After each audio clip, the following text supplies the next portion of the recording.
900 personnes qui défilaient ce jeudi soir dans les rues de Remiremont à l'appel de l'association de défense de la maternité de Remiremont et de l'hôpital.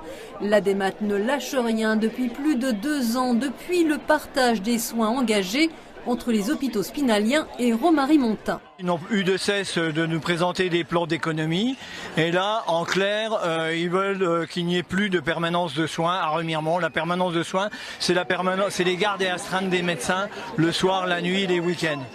Les 2 hôpitaux affichent un déficit cumulé de 8 400 000 € en 2017. Alors l'Agence régionale de santé, le bras armé du ministère, renommée par ses opposants Agence de réduction sanitaire, préconise des gains de performance.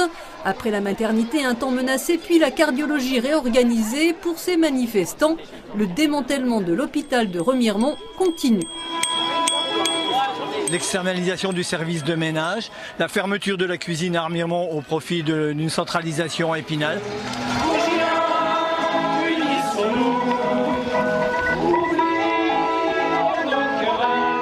Dans le cortège, une 50aine de communes représentées et des habitants qui demandent à leurs députés de plaider leur cause à Paris.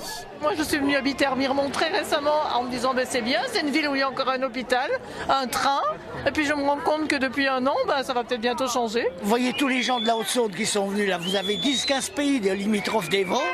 Moi je pense que ça mérite d'être maintenu.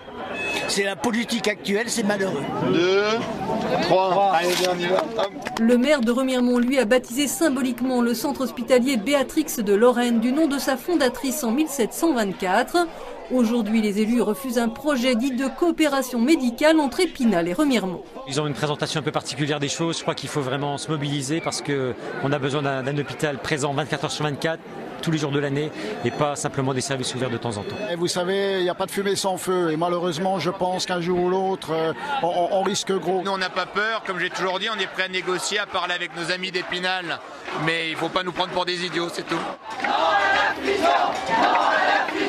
Tous se méfient des vacances pour faire passer des décisions. Ils seront donc vigilants ce 20 juillet lors de la réunion du comité de pilotage et promettent au besoin de revenir plus nombreux en septembre.